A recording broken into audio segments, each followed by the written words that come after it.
welcome to episode 3 of the Waters Runs Deep podcast. We're all cousins here to discuss random conspiracy theories. Today's episode will be on alien encounters, shared by Chris. Chris, you want to go ahead and take it away? Yes, all right. So we're going to start out with a Florida man story as always. Metal musician turns uncle's skeleton into Skelecaster guitar. So basically he turned his uncle's skeleton into a guitar. What a guy. Way to keep your uncle around. Yes. And I have a picture. I know our listeners can't see the picture, but I have a picture at the end of this metalhead's uncle as a guitar. So I'll show that to you guys at the end. A metal-loving musician in, guess where? Tampa, Florida. Tampa? Yes. Hit it? Has just made a guitar unlike any other. No bones about it. That's because Prince Midnight made his Skelecaster using both the remains of a leftover Fender Telecaster. Excuse me. His name is Prince Midnight. Yeah, I don't know if that's a real name. Something's telling me that might not be a real name, but that's what he gave the Huffington Post. Listen, it's Florida. Who knows? So he used both the remains of his leftover Fender Telecaster, which is a brand of guitar, and the bones of his dearly departed Uncle Philip. The man who introduced him to the rock genre back in the 1990s. Philip died in a motorcycle accident in Greece in 1996 at the age of 28, and his skeleton was donated to a local college. After 20 years, he ended up in a cemetery. My family had to pay for rent.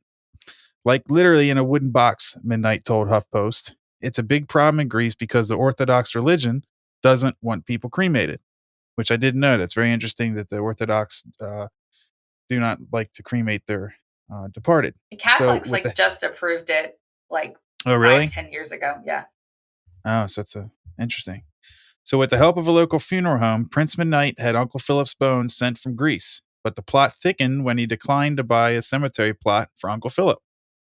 The bones and pieces, and after a few weeks of showing them to his friends, I guess he was just holding them in his hand or in his house and showing them off to his friends. Hey, check out my uncle. Can you imagine going over there and being like, hey, I want to see something? This is my Uncle Philip. And it's Weekend at Bernie's, but a skeleton. See, man, I'm thinking about stuff with you and I. We both lost our fathers. So, your dad would be my uncle. I'm hanging out with my Uncle Jerry. Hey, you want to see my Uncle Jerry? I mean, you technically are hanging out with your Uncle Jerry because you are hanging out where Uncle Jerry's ashes are. So, I mean, if you want to bring him onto the podcast, I'd say go get him, and he might have some interesting things to say. I mean, plug ashes him in, are get him one a mic. thing, but yeah, right. Shove a mic down in there. But ashes are different than a skeleton. Right. A full-bore skeleton sitting on the couch kind of throws everything off, I think. Or does Prince Philip have a dog named Little Prince or something? And he's like, Little Prince, come back. Leave Uncle Philip's bones alone. Right, I would think. So he decided since Uncle Philip was a metalhead, he'd turn him into a guitar. Friends familiar with making guitars from scratch warned that a bone guitar wouldn't sound as good as one made from wood, but he was undetermined. That was the downfall there. The bone guitar won't really sound good, but Yeah. Turning Uncle Philip's remains into a ghoulish guitar was a challenge. First, Prince had to weld a metal bar to the spine to attach the neck to the skeleton. Then he had to make sure the neck and bridge would be exactly parallel so the guitar strings would freely ring. He also had to put a jack for the cord in Uncle Philip's hip bone. Although Philip's skull was included in the remains, Prince Midnight said it was damaged and could not be added to the guitar. What a shame.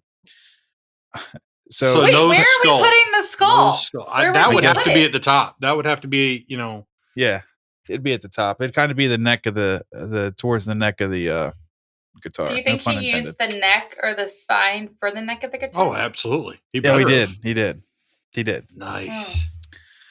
So Prince Midnight is forbidden by law from selling the Skelecaster, but he's having fun stringing along Old Uncle Philip.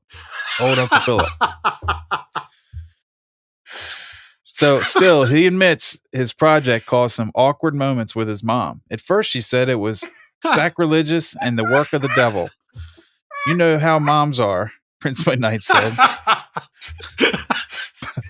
But I asked her, Uncle Philip was the biggest metalhead of anybody. Where would he rather be, in the ground or shredding? She said, shredding. There you have it. There it is. Sister approved. What can you do? So here he is, guys. Check this out. God. Is the pelvis where the strings are? Oh, it is. The rib cage is the strings. That is awesome. Look at this guy. He kept the pelvis and everything. Wow. Just wow is all I got. Isn't that something?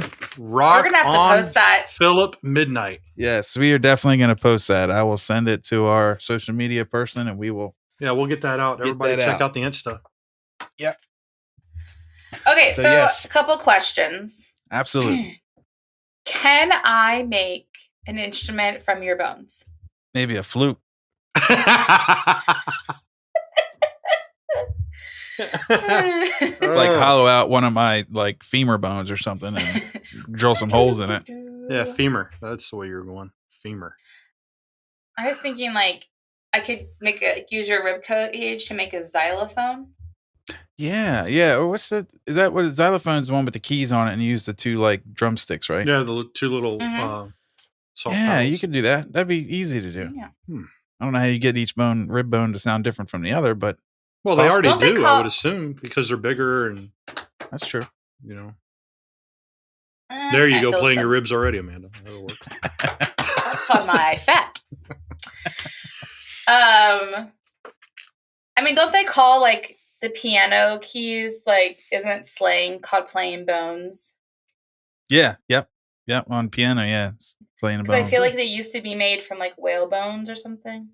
I believe so. I'm going to get a text message from our 4 listeners who are all related to us telling me that I'm wrong about one of these things. But yes, probably so. But that's okay. Well, that's why I'm not chiming in on this conversation. I couldn't see those keys are. It keeps them coming back.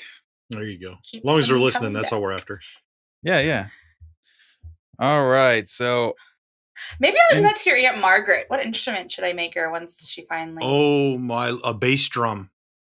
How would you do that? Would you like take the ribs, stretch her skin over a drum or something? See, we just went way too far there, Hannibal Lecter. No, but you're right though, because that would be stretchy, so it'd be a full-on instrument. Well, you better start giving her lotion. You know what they say? On its skin. There you go. It gets the hose again. Oh boy! Speaking of hoses, maybe we should talk about aliens. Yeah, let's move on into the alien conversation. See how that works. Into the aliens. So, 2 possibilities exist: either we are alone in the universe, or we are not. Both are equally terrifying. That's a quote from Sir Arthur C. Clarke, which those who don't know who he is, he's a science fiction writer, futurist, and he co-wrote the screenplay for 2001: A Space Odyssey. Sure, he did a bunch of other stuff, but that's what I know him best for. All right, so in this episode, we're going to talk about alien encounters, as David had said. Although 1 or 2 of the cases we will talk about also involve abductions, I would like to have a separate episode that we do on alien abductions. Alien encounters have been suspected of occurring for a long time. I'm sure everyone is familiar with the ancient aliens theory, which is, of course, is another potential future topic I'd like to have. So there we go. In my first opener, I've pitched 2 future episodes. I personally believe in the ancient aliens theory somewhat. I believe aliens have been visiting Earth for a long time, all the way back before biblical times, and have influenced our history since the beginning of time. Either it's just us from the future or actual beings from another dimension or planet. It's one or the other. That's so you believe that. So you believe that we've been. I mean, I'm not discrediting you because I think there are some evidence. That's the point of this episode, is to discredit me. Oh, come on now. I mean, you already got me hooked. So I guess we're over, huh?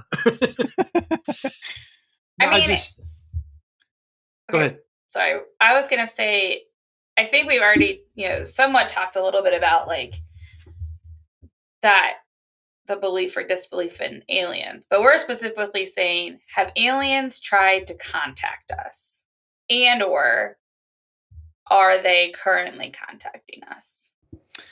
I don't know if they're actively involved. I would like to think that our government is tied to them somehow, and I'm not saying that the president knows and every branch of the government knows this is going on, but I like to think that there is some type of contact with the aliens, and I think it's been going on. I mean, there's all kinds of examples that people have of, like Eisenhower meeting with the aliens. I don't remember the years off the top of my head, and that's not one of my uh, things tonight. But they suggest that President Eisenhower met with the aliens back during his term of presidency. I think they also said that another president, I can't remember off the top of my head, also met with them. There's a bunch of those instances, and I think that we do. We've had a lot of jumps in our technology, and they say like the government is the first to have the latest and greatest, and what we get is about 10 to 20 years behind what they actually have. And I do believe that, because it wouldn't make sense for us to have, in the government's eyes, for us to have the latest and greatest, the equivalent to what they have, because then if there's any kind of, rebellion or anything, that we wouldn't have the latest and greatest, technology. So I don't know. So you think this all happens out of Area 51, or you think this is? No, I think it's right area, what they call Area 52, which is Wright-Patterson Air Force Base, which is in Ohio, I believe. Well, leave it to Ohio. That sounds about right. Makes sense. Yeah, I was like, I do think most people who live in Ohio are aliens. So yeah, it makes sense. I agree. There's a lot with Ohio that's wrong. No offense to any of our Ohio listeners, if we have any. All right, so I'm also like, I feel like I've been to many places in this world, and every time I meet like an American or somebody new, I'm like, "Where are you from?" And they're always from Ohio. Yeah, you know what? I haven't been nearly as many places as you, Amanda, but I kind of realize that too when I've gone to places and happen to talk to other people, and you ask them where they're from, and it's always Ohio. It seems like it's like maybe I need to move there because I can travel more, because they're obviously able to travel a lot. Yeah, don't go to Ohio. Or you don't want to move to Ohio because they're all dying to get out.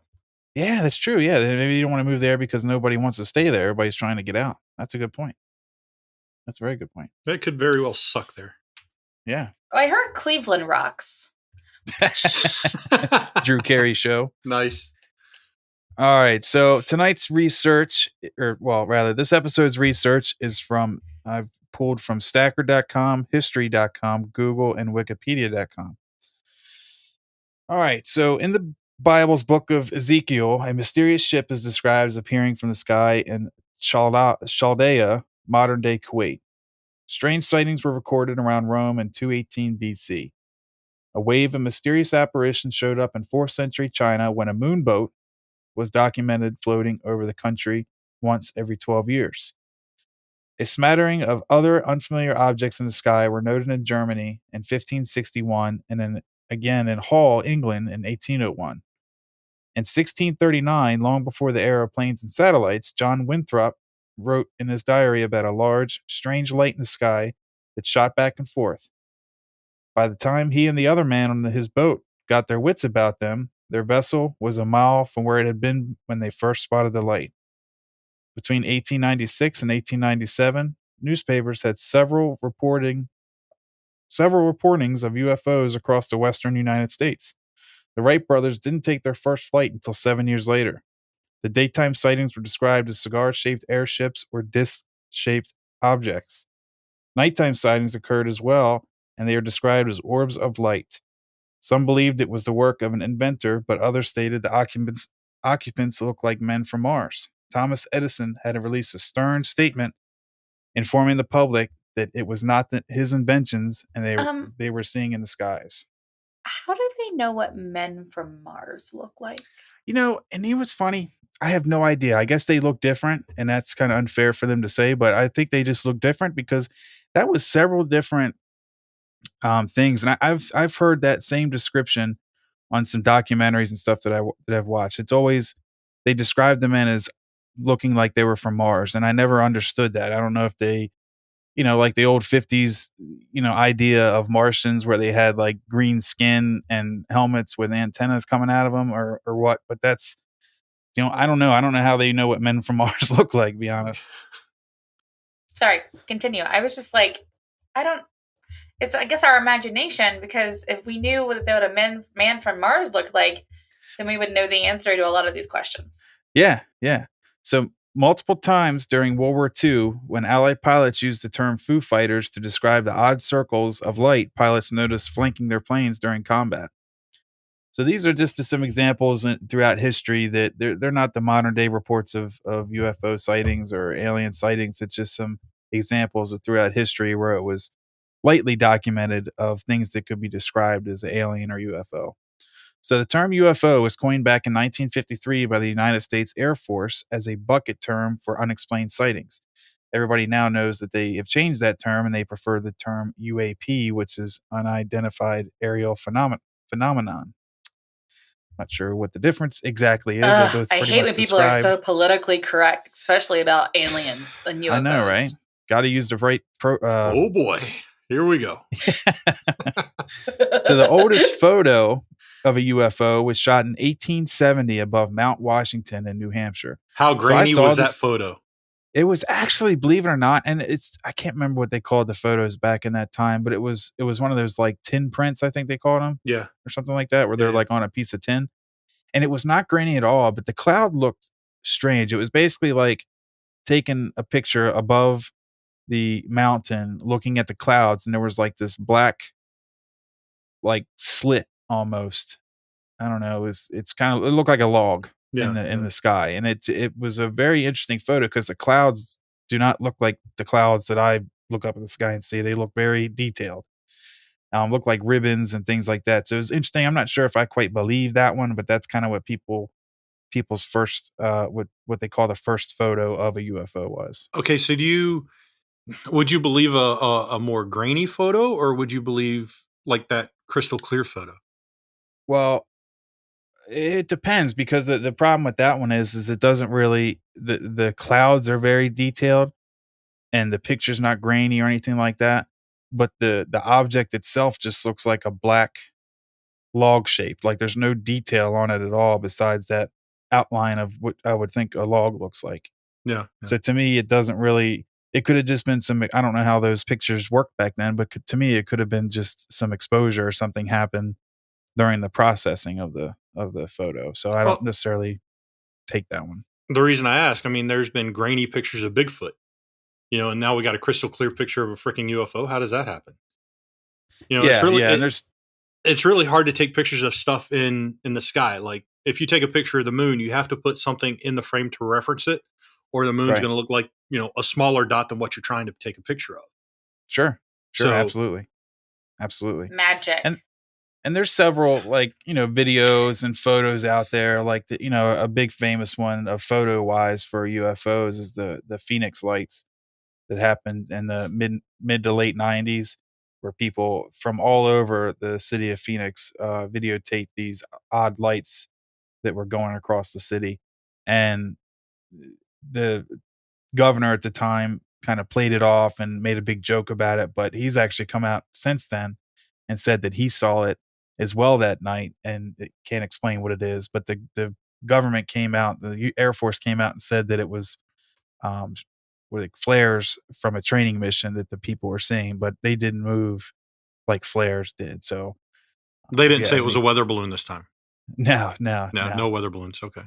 No, and no dummies that came out of the weather balloon. All right. So here's some top UFO sightings from our home state. So I went through and hit all of our home states, and I included our original home state, Amanda, because both of we don't live in our original home state. So first one is Maryland, and I also did the rankings. So I did the top rankings of where you're most likely to see a UFO, like what state you're more likely to see a UFO. Florida, Maryland, walking down the street all the time. Right. And Maryland is number 25 on that list. And that's 50. Of course, there's 50 states. So there's 50. They're number 25 out of 50. So Maryland's most famous UFO sighting is likely that of Alvin Cohen and Philip Small, who around midnight on October 26, 1958, were driving past the Loch Raven Reservoir in Towson, Maryland. The man said they saw a giant iridescent object floating over a bridge. The car, including the electrical system, died as the men pulled forward. The oval-shaped craft continued to float briefly before letting out a flash of light and a burst of heat and a noise before shooting further up in the sky and vanishing. The state keeps stories like this alive with the annual Gambrills, Maryland event, Mysteries of Space and Sky, which focuses on science-based approach to investigating extraterrestrial activity. So, first of all, we didn't live too far from Gambrills, and I feel like I didn't know about this annual event, which makes me sad. Yes, I am absolutely sad. When I read this and I found this, was furious that I had no idea about this event, nor did I know about this event happening back in October 26, 1958. Because I definitely lived not too far from there growing up, but I lived really, well, not in 58, but growing up, I didn't live, 30 minutes from there. But when as an adult, I lived maybe 10, 15 minutes from there. So I'm definitely not too happy that I did not know about this event happening, because I would have been UFO watching out there. Yeah. I could see that. For sure. But do we think that this annual event is actually put on by Steve, and it's just Steve and his mom who makes a mean meatloaf, and like they turned this it's not really a gathering, it's the Alvin Cohen and Philip Small Memorial and Family Reunion. So can you go to their family reunion, or is this just like it's called Mysteries? It's called Mysteries of Space and Sky. So you just show up at Alvin's family reunion and be like, "I'm on old Alvin's side." Yeah, and it focuses on science-based approach to investigating extraterrestrial activity. I don't know why I'm having so much trouble saying that word. Well, I mean, extraterrestrial is pretty difficult. No, extraterrestrial, ET activity. I'm just going to go with ET activity.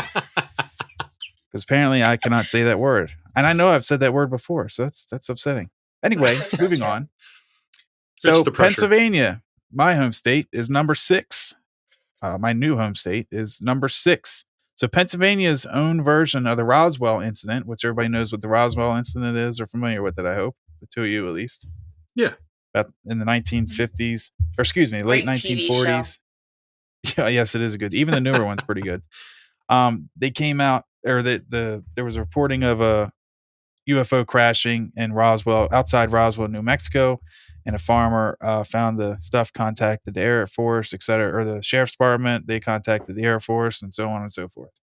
Government came out and said it was it's somewhat near there. The government came out and said it was a UFO at first, and then they came out not long after that and retracted that and said it was a weather balloon. Yep. So anyway, so Pennsylvania's own version of the Roswell incident came about in 1965 when a fireball witnessed by thousands of onlookers across the 6 states that caused sonic booms around Pittsburgh crashed in Kecksburg, Pennsylvania, only to be recovered or covered up by the U.S. military. A legal battle followed, leading to Hillary Clinton's campaign, Chairman John Podesta, pushing for release of the Kecksburg documents. So during Hillary Clinton's campaign in 2016, that could have been John her Podesta, craft. Like, I just am very confused because I feel like this happened in 1965 and she didn't run until 2016. Right. Well, or 2008, depending. She was a young woman from Venus. So, she had to grow up a little bit after she crashed her craft. Oh, boy. So her and Bill Clinton are very much UFO people. So they're big into the topic. And when Bill Clinton was in office, he had pushed for the release of the Roswell documents, and he released something and was basically told he didn't get any information, et cetera, et cetera. What he found was what was already known. And, this is off the top of my head, of course, and she's also was big into the UFO stuff. And that was since it's like the second U.S. Roswell is the Kecksburg incident. That was what she pushed for. And it's pretty interesting. It was like a bell-shaped object, apparently, and it was, some people link it back to the Nazis, the Nazi bell-shaped craft that apparently the Nazis had. It's a pretty interesting topic. It would definitely make for a good episode all on its own about that crash, because there's a lot to it. Another teaser. Yeah, another teaser. All right, so I feel like you keep giving us homework. I know, right? All right, so number 13 is Colorado, believe it or not. So we're getting a little closer to the list. Pennsylvania was number 6 and Maryland 25. So a watchtower in Hooper, Colorado has been the site of multiple claims of UFO sightings in the same area where 2 cattle were mysteriously mutilated in 2009.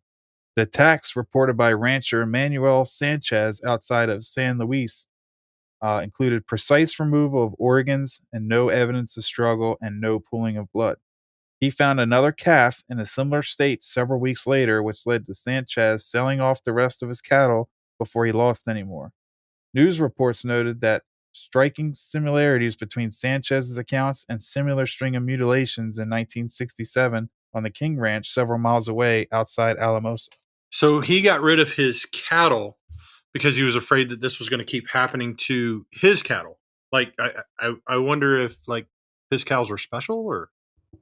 Yeah, well, there was a lot of mutilations happening along that time in the early 2000s and late 90s. Yeah. There was a lot of mutilations, and there's a famous investigative journalist, that's the word I'm looking for, Linda Moulton Howe. She's a Pulitzer Prize winner, and she was big into cracking that case, and there's a lot of she's looked into that a lot, and I'm not quite sure exactly what she found. She couldn't really prove anything. But it's just interesting cases where they removed the people who are mutilating these animals, the cows. They're like removing the eyes. Something was. Yeah, something was. Yeah. Removing the eyes, the organs, and everything. And there's like no blood around, and there's no like evidence of surgical equipment. And the like veterinarians would say it looked like they were cut and removed with a laser. Really? It's pretty. Yeah, it's very, very interesting. The people, the way they describe these cattle mutilations and how many they were occurring over the Midwest. I think, the government was saying it was the work of some Satanists and things like that because the whole satanic panic that was going on back then. And so the organs were gone, like they weren't left with the cow or just, pulled out and left on the side. They were gone. These organs were gone. Yeah, totally removed. There was no blood or anything. There was no organs there. There was no blood left behind or any blood on the ground. It was just like somebody snapped their fingers and the cow lost its organs and eyes, and that was it. I wonder if like there's a spaceship flying around, with a bumper sticker beef. It's what's for dinner now. And that's the funny part. They weren't taking any of the meat or anything like that. Maybe they didn't understand, grabbing the wrong thing. Like, yeah, we're grabbing the wrong. Yeah. Yeah. Beef liver's pretty big for some people. It smells horrible. But That's true. That's true. I just did some Googling because I was like, where is Hooper, Colorado?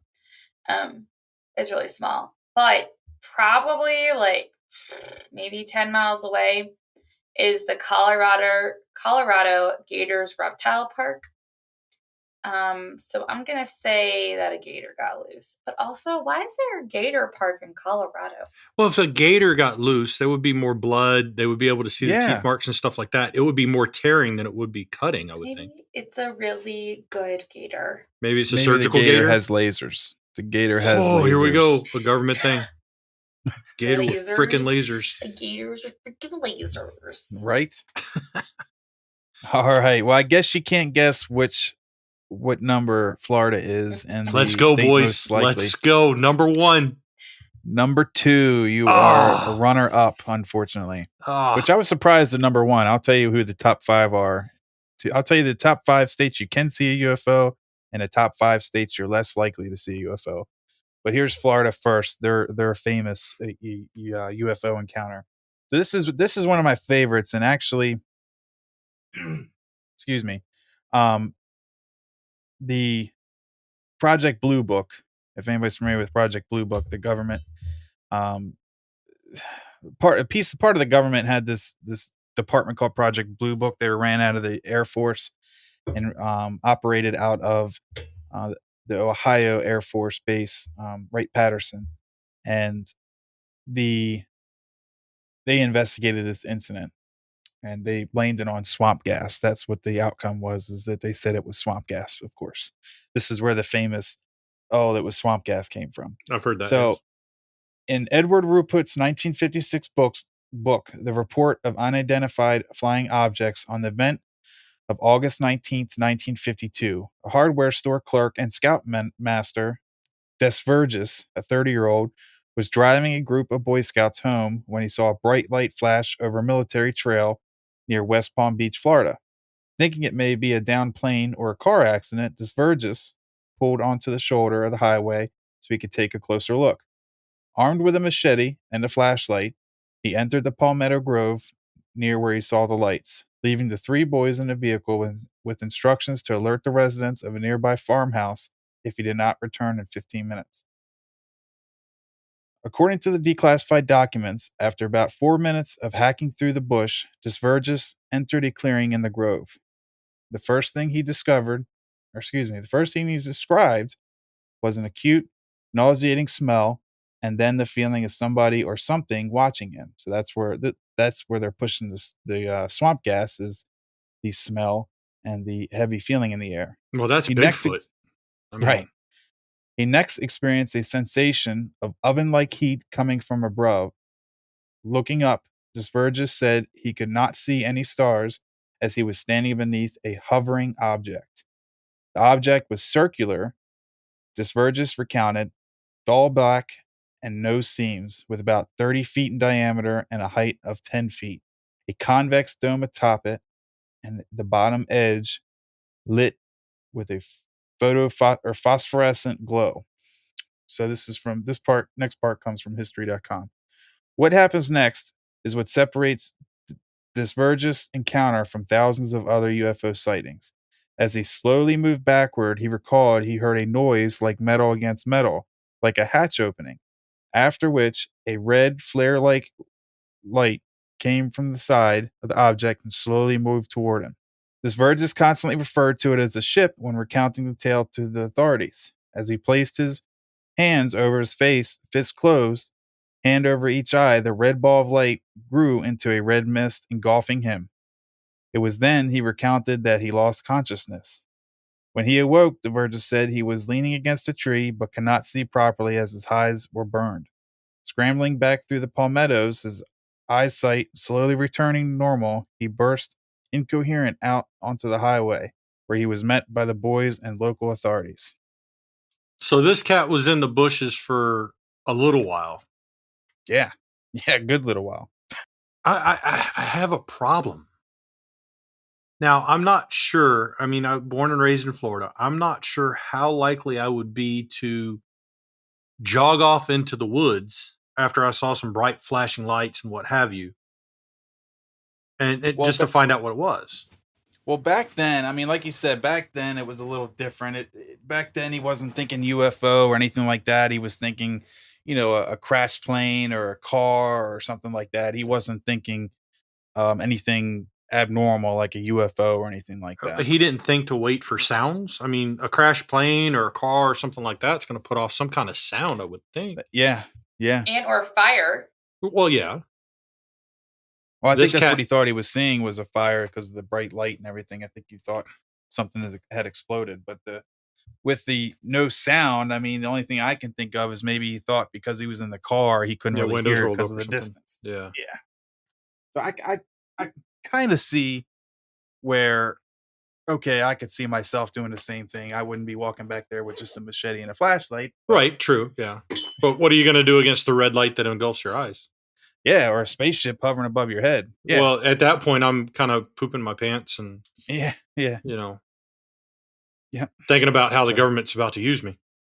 Yeah. Why did he have his fist closed over his eyes? Yeah, that's a weird detail. I found that a weird detail that instead of normally putting your hands over your eyes like that, you would put your fists over your eyes. I don't understand that. Oh, maybe the hands weren't blocking out enough light. Maybe you could see the light through his hands, so he had to ball his fists up. Well, that could be. Or maybe it was like this.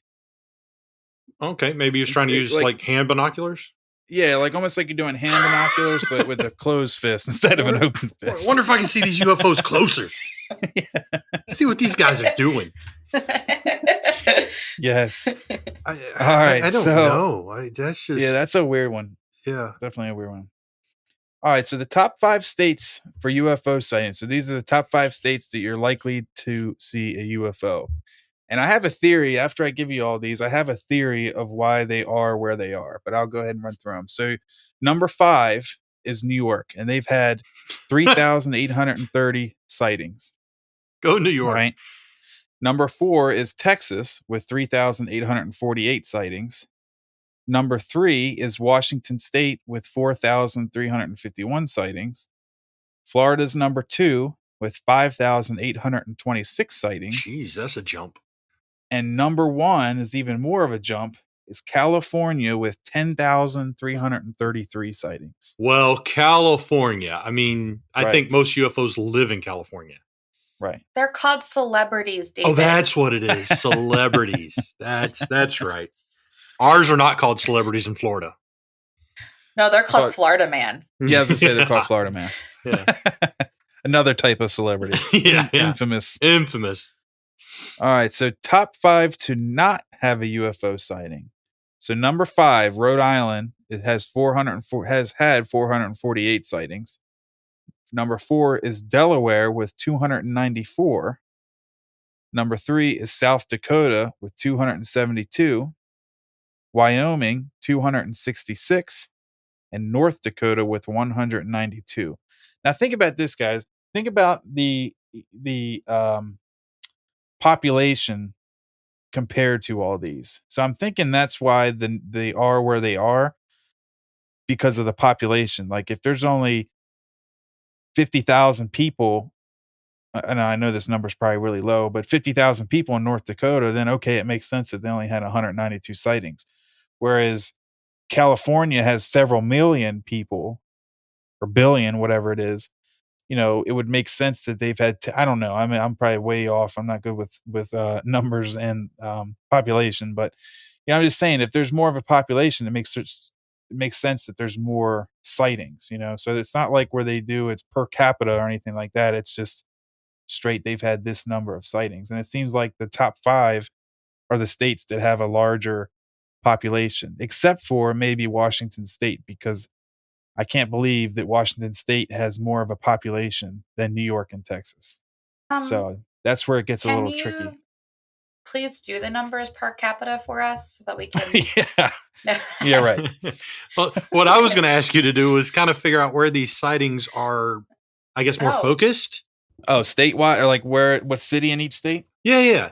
Because I mean, I get what you're saying with the population. However, like North Dakota, Wyoming, those are like sky country. The Wyoming is the big sky state. So if these jokers are flying around, I would think Wyoming would be the place to see them. But if there's nobody out there to see them or report them, I guess these guys Wyomings aren't looking up at the sky, and they got more important things to do than look at the stars. Yeah, they got to chase their cattle and mutilate some cows. Well, hope their cows aren't cut and no blood and organs are missing with eyeballs. No offense, Wyoming? No, I want to go. It's beautiful. So do I. Yeah, I would live out there. So I'd like to go to North Dakota and stuff like that too. I feel like I can find plenty to do in Wyoming. Yes. We went to Cheyenne, and you have a license for that. But I can get a guide, right? I would think or you can just get a guy. Oh, easy. I was going to say, you're probably going to get a guy. I don't know about a guy. I got a guy. Don't worry about it. No. The way my luck's going, I'd probably ruin that too. Well, Jackson Hole's really nice, like where Yellowstone and stuff is. But that's more Montana, Wyoming. But Cheyenne is boring AF. So we were going to go out there. The most exciting thing about Cheyenne was the train museum. Oh, really? Well, that does sound exciting, though. I mean, I like trains. I'm not gonna lie. It was next to a beer brewery, and I was like, let's just drink some beers and go to the train museum. Oh, there you go. Makes it more interesting, I guess. A little booze in you. That's a vacation, baby. But you're right. I am shocked that like Montana and Idaho aren't on here also, because they're pretty empty and such. But I think they were on there. They were like past Rhode Island and stuff. Yeah. I mean, are these people? Because I don't drink. I don't do any recreational things. I mean, how many of these people are actually? I don't know. I mean, because I've looked at the sky a lot and I've not seen any of these, and I'm kind of, I don't know, maybe offended. I'm jealous. Oh, I'm highly offended. Yeah, I definitely want to see one and have an encounter, and I haven't. Maybe that's why, because I want to have it. But I look up all the time. I'm constantly looking up, looking at the stars. I think it would be cool to see. However, I don't want an encounter. I don't know if it's true what I've heard that they do to you. Oh, the probing? Yeah, I think that's fictitious. I don't think they probe me in the butt. I don't know why they would go for that. I mean, South Park. Go for that. Listen, South Park's called a lot of things, and if you watch Cartman, yeah, it's true. Just saying, it's true. Interesting topic. Well, so, if you have been probed by an alien, please write to us at the Waters Run Deep podcast at gmail.com. Oh, you're asking for a whole. You just opened a whole can of worms. We would really enjoy pictures. Easy. Draws, or taken. Color. Either crayons or colored photos. The more graphic, the better. Yep. Best picture provided, we'll make a t-shirt. Yeah. Oh my. Yeah, stickers. I have stickers coming, so we'll get you some stickers. All right. I don't know what we just opened up. That's going to be awesome. I know. I can't wait for those emails. Come on, people, get word of mouth out. Tell them about this this podcast, and let's get some listeners, folks. Oh boy. I am really offended that I have not been encountered by an alien, because I'm a believer and I think I would be really excited and all about it. I'm like that girl in Independence Day with like the sign that's like, "Hey, welcome," and then they kill you, but that's a different story.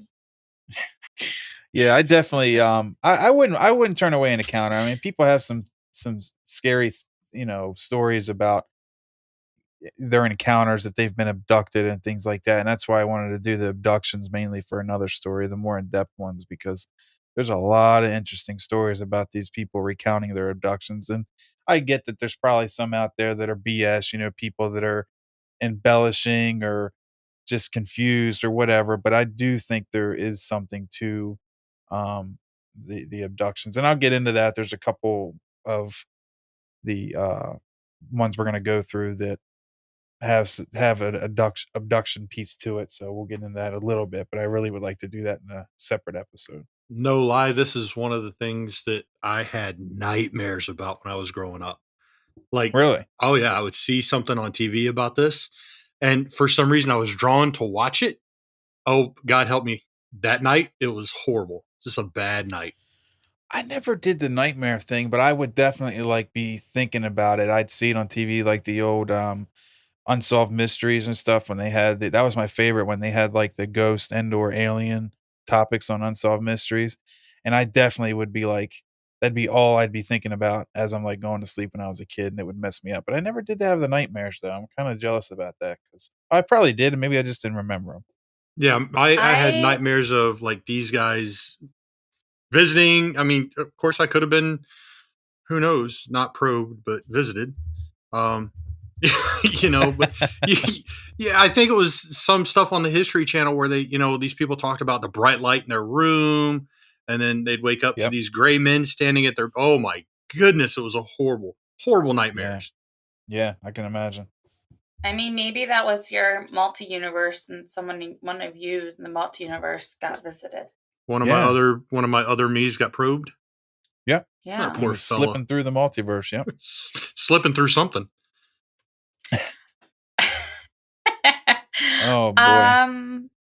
No, I welcome it. Actually, I have a whole theory where I think aliens are among us. So you probably have. Yeah, I can see that. We just don't know it. Oh, I could definitely point you in the direction to see some aliens for sure. Yep. Don't talk about our family that way. That's rude.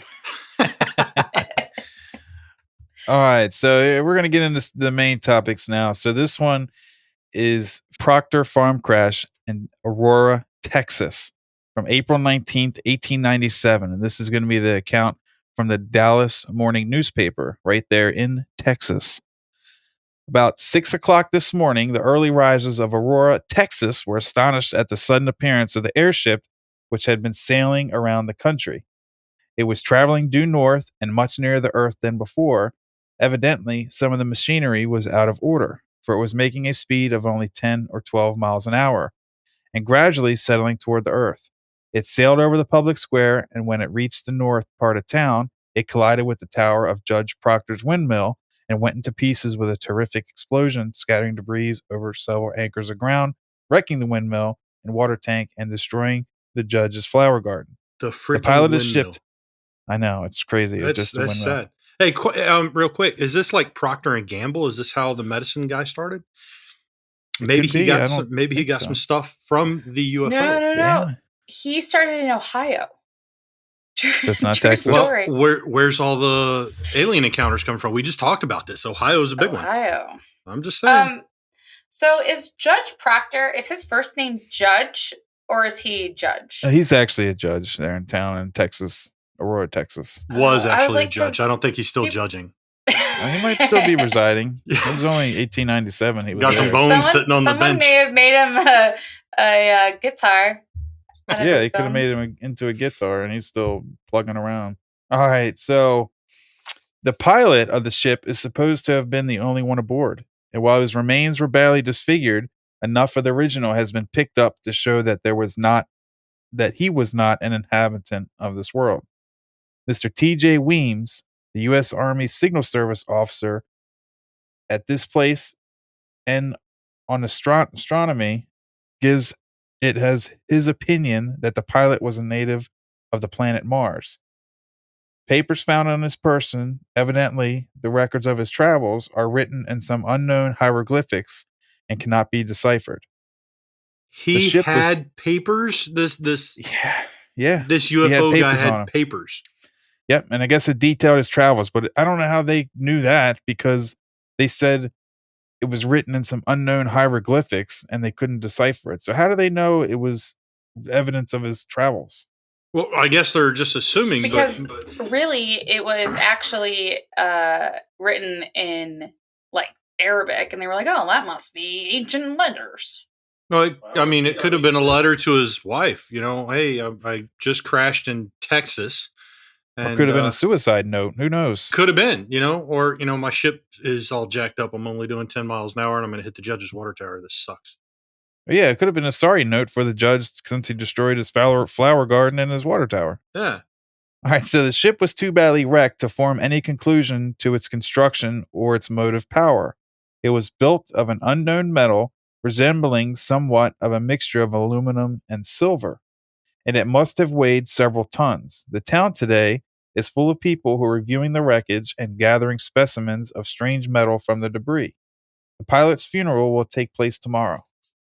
They held a funeral for this thing. Yes, and his grave, the alien's grave, is still in Aurora, Texas, and it has a headstone, and on the headstone is just a picture of a little, like a kid drew a UFO. And the grave is still there. But apparently Texas, because I know there was a documentary years ago, I want to say it was on the History Channel, that was trying to go there and exhume the body, and Texas wouldn't allow them to do it. But then there's other people that said that the government came back years later after 1897 and had exhumed the body, and the body's not even there anymore. But according to people, the body's still in Aurora, Texas, in the ground. Well, I see. I don't know how much of that. That's weird because, listen, honestly, Chris, if we lived in Texas and we heard this story as kids, where are we going to be one night? Oh, I'd be up there digging me a trench trying to get that body. Yeah, we're probably pulling an alien casket out of the ground. Right. Well, I mean, what do you bury an alien? I mean, that's just unreal. Yeah, they had a viewing and everything. So how many people came to this guy's viewing? The whole town. The whole town. Was it an open casket? Yeah, they had. I remember there was like a sketch of it, and there was like the casket was like leaned up like against the tree because there's a tree right where he's buried at, and they kind of viewed him. It was in just a wooden box, and then they put him in, the ground. Yeah, I want to go to Aurora, Texas. Now I'm like intrigued. Now, I don't know why. I mean, just to view an alien's there's plot. There's all kinds of like documentaries and stuff about it. It's an interesting case. Like I tried to pick the cases that are like most convincing to me for alien encounters. So, well, I don't know how much I believe. Convincing. Well, I mean, it sounds convincing, but I don't know how much I believe that an alien's actually buried there. Well, I think something's buried there, whether it's an alien or not. I mean, it was 1897. It could have been, I don't know what else it could have been. I mean, like I said, the Wright brothers didn't take flight for another 7 years, I think. Could have been Uncle Jimmy's dog. I don't know. I mean, that's true. That's true. Or it could be something. I don't know. It's hard to say, but it's definitely something. See, now I want to go and break the law and dig that thing up. I really do. Yeah. All right. So this next one is known as the Mount Rainier Kenneth Arnold case. All right. So this is considered probably the first modern reporting of UFO. So it happened not long before the Roswell incident happened, but it's like the first modern reporting that the person gave an accurate account of what happened pretty soon after it occurred. Yeah. And it's the witness is a pretty reputable person. So this is, like I said, the first modern reporting of a UFO occurred on June 24th, 1947. Kenneth Arnold, a seasoned pilot flying from Chehalis, Washington to Yakima, Washington. During his flight, he made a slight detour after remembering that the U.S. government was offering a $5,000 reward if anyone found a missing C-46 U.S. Marine Corps plane that had been reportedly crashed near Mount Rainier. So he was he was flying, and he decided, let me try to see if I can find this plane that crashed. He was trying to get the reward. Yeah. He made a slight detour to do that. The clouds were minimal and the visibility was very good that day. So that's why he had made that decision. So just before 1500 hours, 3 p.m., Mr. Arnold gave up his search and was now flying near the town of Mineral, Washington, and was now flying towards Yakima, Washington. So he's back on his original track. Mr. Arnold was flying at approximately 9,000 feet. About this time, Mr. Arnold observed a bright light out of the corner of his eye. The bright light was similar to sunlight reflecting off a mirror. Mr. Arnold feared he may have been flying close to another aircraft, so he began to scan the skies. At that time, he could only see a DC-4 that was approximately 15 miles behind him to his left.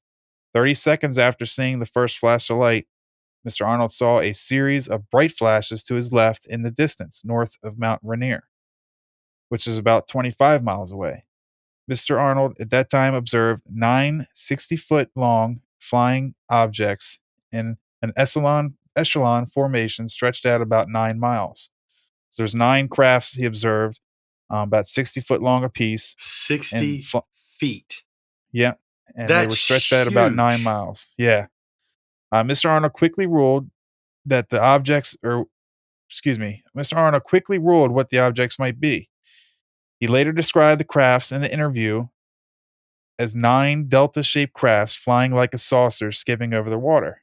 So this is where the term flying saucer came from. So that's where that people calling spaceships, or what they think are spaceships, flying saucers, is from his account back in 1947. Well, he got famous quick, huh? Yeah, he coined that phrase pretty good. Right. So he said the crafts were able to fly from horizon to horizon in no time at all and didn't even break the sound barrier and create a sonic boom. Though they were moving on a more of a less level horizontal plane, Arnold said the objects weaved from side to side like the tail of a Chinese kite, darting through the valleys and around the smaller mountain peaks. They would occasionally flip or bank on their edges in unison as they turned and maneuvered, causing almost blindingly bright light of a mirror. Mr. Arnold calculated their speed at 1,700 miles an hour. He shared his story of his encounter the next day with the press. Arnold has the makings of reliable witness, as he is a respected businessman as well as an experienced pilot. So that's why they trust his story, is because he's a respected businessman and he's a seasoned pilot. It's not like he's some young buck that is making stuff up. So he called the newspaper and he said, "Hey." Well, what happened was, I got a story for you. He was flying for an air show. So there was some kind of air show that was occurring in Yakima, Washington. And once he got there, I guess he told the story to some press, because he wasn't like he wasn't like a movie star or anything, but he was famous enough that I guess the press wanted to hear what he had to say, and that's how it jumped on that bandwagon so quick. I was really hoping he just randomly called the press. How did he measure or come up with their speed of 1,700 miles an hour? pilots, when they're trained to fly, they have, especially back then, they had ways of calculating speed. So I guess he, knew the distance between the peaks of the mountains. Yeah. And then did the time it took for them to go from peak to peak, and then calculated their speed. That's unreal. Maybe they were trying out for the air show. Yeah, it's definitely an odd encounter because he originally described them as more of like a half moon shape, mm-hmm. and then he like a crescent, and then he later changed it to it was still a crescent shape, but it kind of had like a bump, like a bat wing type shape to it. If you can think of like a crescent moon with a tail where the the C shape is. So there's later accounts where he kind of adjusted his description a little bit, so that kind of like throws me up a little bit. Like, starts questioning. How'd you forget that? Right? Yeah. So, well, I mean, he was in shock. He just saw like 9 60-foot crafts flying. That's pretty shocking to me. Yeah, I'd be like, okay. And what also gets me thinking is like, how long have they been flying around there? I mean, they could have a base or something in Mount Rainier, or could be inhabiting that place for a while, and maybe that's why that DC military plane went missing, as maybe those ships had something to do with that. Well, listen, Amanda knows the story because we briefly talked about it, and this might be another episode for later on. Supposedly in Alaska, there is this. Amanda, help me out. There's a fire. Was it? It's basically like a pterodactyl. Yeah, but what's the name of the bird? They were calling it something. I googled it. Hold on, let me see if I can Google history. Savannah knows, but anyhow, there's this bird. It's a thunderbird. Thunderbird. There you go. You know about it. It stands like over 6 foot tall, has a wingspan over 25 feet, and only a couple people have seen this bird. It eats full sheep. Sheep. It picks up sheep and elk and whales. They said it. Yeah, elk, moose. I was like, I've seen a moose. What's the sea one that's like a moose? A caribou. A caribou. And they say it picks up whales also and eats whales. So, I mean. But no one's ever seen it. Only a few people have seen this bird. So I guess that they could have a base and it be completely overlooked since this Thunderbird or whatever lives in Alaska and nobody's seen it. There are so many interesting cases of these like alien underground bases. It is absolutely fascinating. And like I said, I don't buy into all this stuff, but a lot of it is like absolutely fascinating to me because, the military has deep underground, they call them DUMBs, DUMBs, deep underground military bases. And that's a known fact. I mean, they don't hide that. I mean, they don't tell you the locations of them, but they definitely acknowledge that there's the existence of deep underground military bases. There's one not too far, where there's one in Pennsylvania. I know it's pretty good distance away, but it's in Raven Rock, Pennsylvania. And in one of the other podcasts I listen to, he lives pretty close to it, and he's had a couple of shows on it, and that place is just fascinating. He's like interviewed truck drivers that have like delivered stuff there, and they got pretty wild stories of stuff they've encountered. And there's also there's this guy, I can't remember his name, shame on me, but he goes like, he's like a whistleblower, and he goes out and talks about him helping the government like build and investigate these deep underground military bases. And it's just those stories that he has. He's dead now, and they think he was killed. He was like, they found him in his apartment, and he had like a catheter tube like wrapped around his neck. Holy smoke! Yeah, that's not an accident. Yeah, they said he committed suicide, but I don't know. It's an interesting story. I'm not sure that your catheter tube's going to wrap, or you're going to choose a catheter tube in which to hang yourself.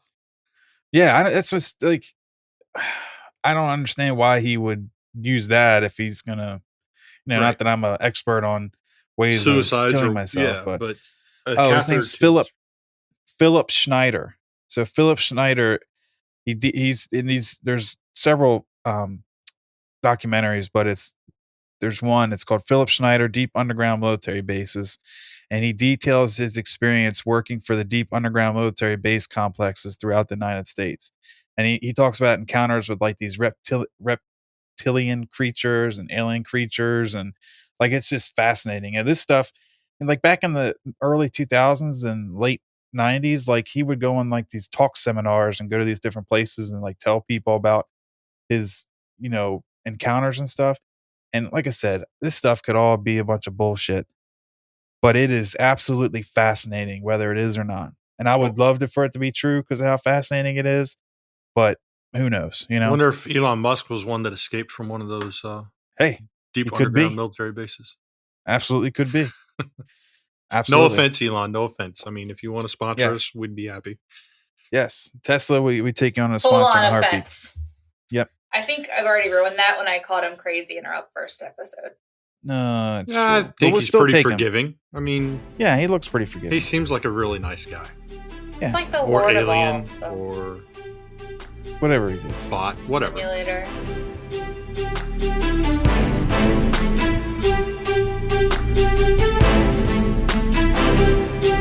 I want to thank everyone for joining us on the Waters Run Deep podcast, episode 3. Please join us next time for episode 3, part 2, as we dive deeper into the alien encounters. Please give us a like and share on Instagram and rate and review on your podcast listener of choice. Thank you again. See you next time.